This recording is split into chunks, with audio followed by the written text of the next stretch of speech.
Hello and welcome back to the Stadium of Light. We're here with the post-game programme, and Sunderland, well, found themselves coming in at full time, 2 goals behind Burnley, despite being 2 goals up at half-time. Yeah. Well, the old cliche, as you said up there, Frankie, game of 2 halves, wasn't it today? 2-0 up, cruising, played really well first half throughout the team. You know, said it 1-11 really. And all it takes is a goal. You could feel it change straight away in the stadium, and that's how football goes sometimes. And we'll have a look at the highlights, we'll debrief the goals and where it went wrong, I guess. Let's run them then, because there's a lot to discuss in the game this afternoon. 6 goals here at the Stadium of Light, and it was a brilliant first half display from Sunderland. Excellent. That was what we were all about there, just in that clip there where they had intensity, we were pressing. You could see Burnley at 6s and 7s. They were trying to play, they tried to come up here and dominate the ball, but we didn't allow them to. And we were excellent, and we dominated, I thought, say from the back. Luke O'Nien and Danny controlled Barnes well, and that sort of stemmed throughout the team really, where we were sharp, we were picking up a lot of the second balls. And there we go for the first goal as well on that left hand side. Pritchard busy and bright, bodies around him, jinks past a couple into Jack Clark. We were thinking, is Jack got a shoot? It opened up for him a couple of times.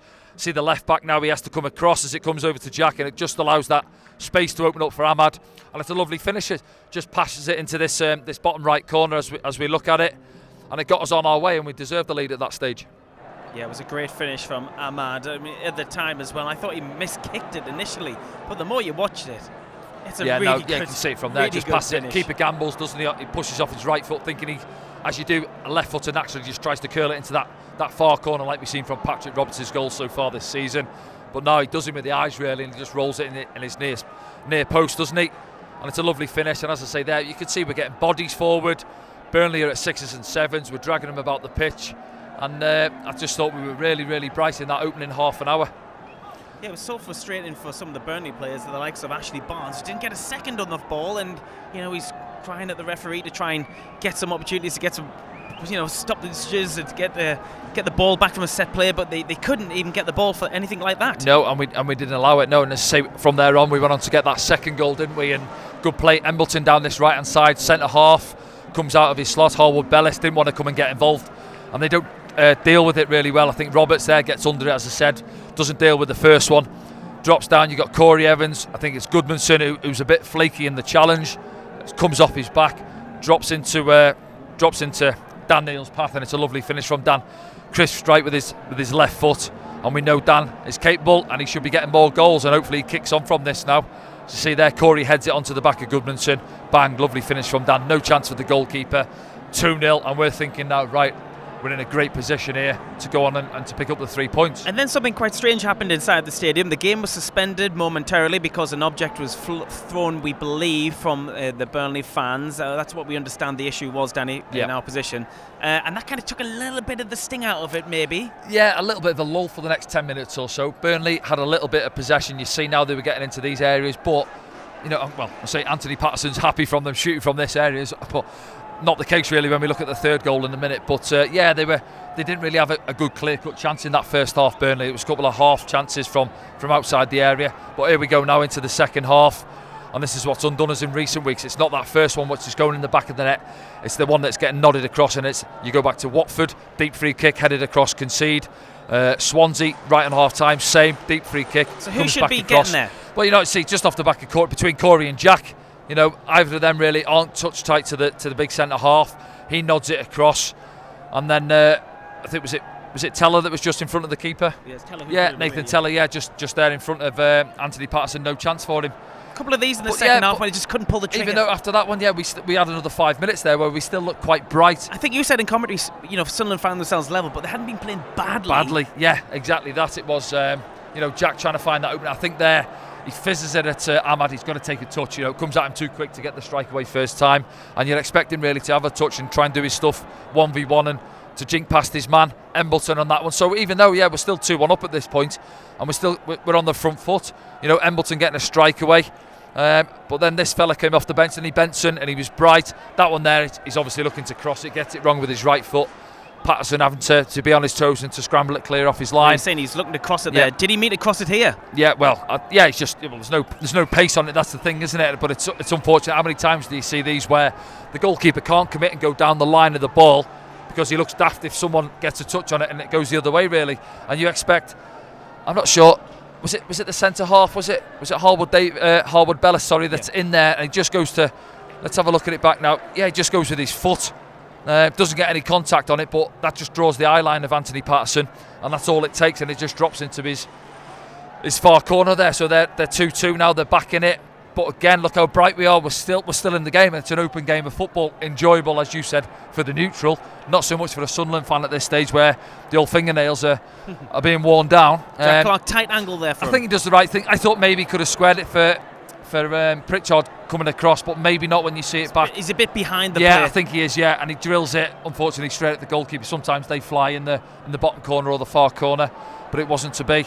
And then here's the third one. I think just in the build-up, we haven't showed it there, but I think between Trey Hume and I'm not sure if it was Goodmanson there, Trey's got to be stronger in the challenge. It ricochets back off Goodmanson, and then to be fair, he's 2v1 there, and it just opens up for the 19 there to come inside, and he just Anis Zarori, that's one of the. He was excellent, wasn't he? I think second half, bright and busy, and it's a wonderful strike, isn't it? If it was one of our lads, we'd be purring about that, but unfortunately we're 3-2 down at this stage now, and then mix up again. We haven't seen the build up for this one there, but bit of a mix up. Barr plays it into Dan Neil. I said there, you see, plays it into Dan. Man comes steaming in, closes him down. Josh Brownhill, I think it was, rolls it back into his path. And again, no chance for Anthony Patterson. So that's the fourth one. So you can look at all the goals and break them down. Yes, we could have done better, but whenever you break goals down, you always look at where the problem stems from. We created issues for ourselves in that second half as well as Burnley up in it. From you speak to Vincent Kompany, I'm sure he got stuck into his lads at half time, expected more from them, and they come up second half and they were a lot brighter. But look at those goals individually, and we could have stopped them. Well, certainly some of them. Third one is a wonder strike, but Trey Hume going stronger in the challenge. In the first half, I thought he was excellent against Aurori. 1v1, he done really well, didn't he? Just that incident, but that's all it takes really. Drops there, and we got punished. Yeah, it was Dan Neil who you pulled out before the end of the game. About 10 minutes ago, we always ask you to try and pull out a Sunderland man of the match. And Dan, was that one for you this afternoon? Well, Dan, obviously the fourth goal after give man of the match, he was involved in getting caught in possession. But I think Bart hasn't helped him out with that ball. He's 5 yards away. He's played it. He knows Brownhill's coming, steaming at him, and he got robbed on the ball. But in general, I thought Dan was excellent today. Not just his goal, his break-up play. He was involved. He was pressing forward. I'd like to see Dan getting higher. I think today we're in that 4-2-3-1. He was in alongside Corey. But, you see our two, as I said in comms, the two sitting centre midfielders are in the box there. Corey's involved going up for the header. And it drops to Dan. Bang, lovely strike, crisp finish. And then Dan's got to kick on now and start getting more goals. A lot of people talk in this day and age about, I've heard Roy Keane say it as well, about what type of midfielder are you? Are you a sitter or are you an 8 pushing on? And Roy says, well, you should have everything in your game. And I think Dan has got that ability. He can sit, he can dictate play, but at the same time, he's got goals in his locker. We've seen a couple last year. I think there was one at Lincoln, wasn't there? A lovely finish. Similar to Zarori's, I think it was. But get yourself in the box and you'll get yourself a goal. Get a bit of luck here, don't we? Corey goes up, comes off the back of Goodmanson, but he takes a chance, he puts his foot through it, and it's a lovely finish. And just some of his play as well. I thought in general there was one down below his second half. He made a great challenge, got us going on the front foot. So he's got a lot of strings to his bow as Dan, and he'll only develop by playing more games as well. Yeah, just watching some more of his play here this afternoon. I think a lot of fans, Danny, went away from this game, can't believe what they've seen this afternoon. 2-0 up and coasting at half-time. To have such a second half display from Burnley. Burnley were good, and probably you can see why they haven't gone. You can see why they have been at the top end of the division for pretty much all the season so far. I think from both fans' point of view, and I go on to Vincent Kompany as well, I think from our point of view, half-time 2-0. I said, didn't they, fans coming back out will have enjoyed their beer at half-time and refreshments, and then all of a sudden that's how a game can change. And, you expected more from Burnley. I thought in that first half, we stopped them. We pressed them well. We let their centre-halves have it, and they were trying to clip those balls into Barnes. But Luke O'Nien and Corey Evans, sandwiched him almost. Luke was coming in well, nicking it off his toes, and Corey was screening him well. And then obviously Barnes went off at half-time. Credit to, say, Vincent Kompany, seeing their issues, changed it, went a bit more direct with then he changed it Teller. again. He put Teller through the middle, and then he pulled Teller off after 20 minutes of the second half as well.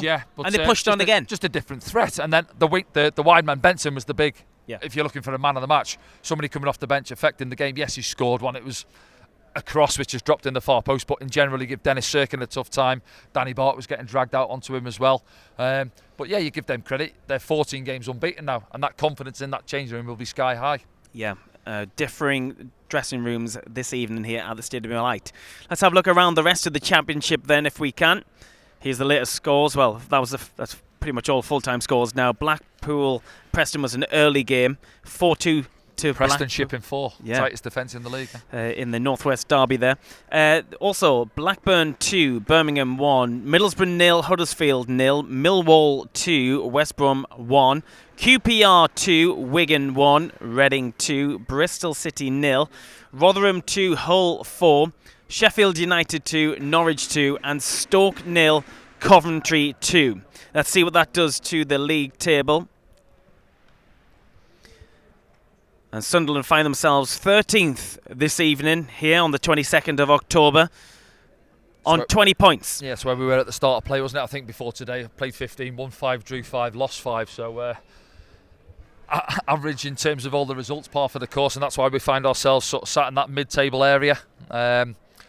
Obviously could have been worse. I think we could have dropped down to 17th. I think the frustrating thing for Sunderland fans, Danny, will be that we've been in every single game. Yeah. Every single game Sunderland could have taken points from this season. And before, obviously, Tuesday night we lost by 2, and we have done today as well. But as you say, in general, it's a strange one. We've looked fairly solid at the back. I said it there. I think Danny Bart's had a good game today. Luke O'Nine's had a really good game, and they've gone off and as part of a back unit, and you've conceded 4 goals. It never looks good on you, you know.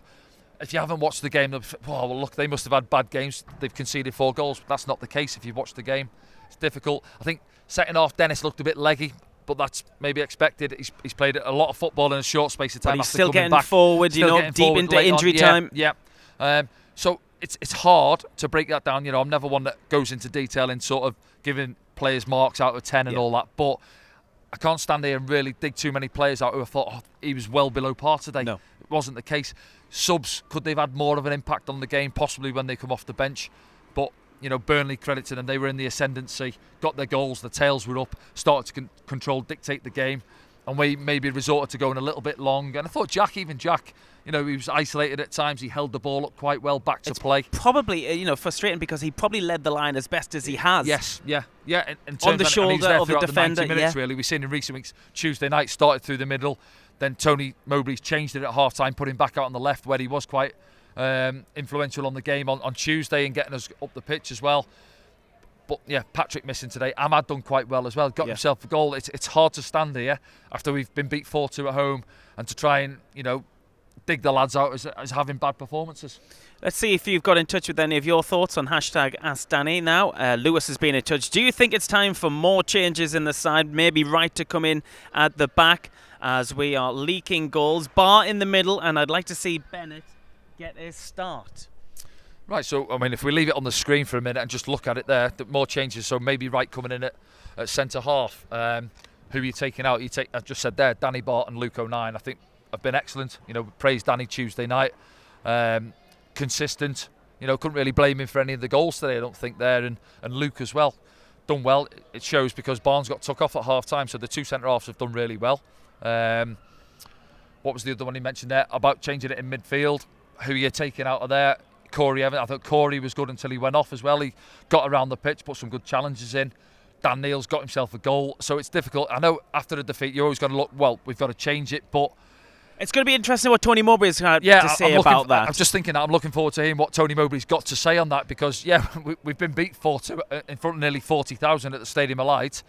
But when you analyse individually the performances of the lads, the starting 11 especially, was there anyone below a 6 out of 10 really? It's hard. Even Trey Hume, you know, I thought Trey was excellent first half. Well, you know, you get to pick a Sunderland man of the match. For me, it would be Trey Hume. Trey Hume, you've gone for. Yeah, again, I'm looking at the third goal. It's hard. He went in for that 50-50 with Goodmanson.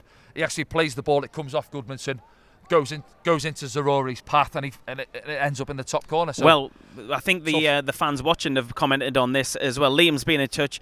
Is Trey Hume done good enough today to suggest he deserves a run in the team, Danny? I think over the course of the 90 minutes, I thought he had a pretty steady game. So it's difficult to isolate just that one incident which has led to the third goal. He can say he's doubled up on as well. He was exceptional in the first half. There was one time he was running back towards his goal. He got the ball back. I think it was Ashley Barnes as well. He wrestled the ball from underneath him and come away with the ball. Zarori, it might have been. I think but Zarori, I think handful. You see, it looks a quality. I haven't seen much of him, but on that showing, you can see he looks a player on that left-hand side on his right foot, and it's always difficult. Those players, you've seen it with Jack and Patrick. For us, defenders don't like it. It's horrible. I've been there myself. Benson for them coming off the bench. Same with Dennis. It changes your body shape because you know they want to go that way, so then you're opening yourself up that way, and if they chop you've got to swivel your body around. You haven't got that momentum to push off, so they're difficult. But in that first half, Trey was excellent.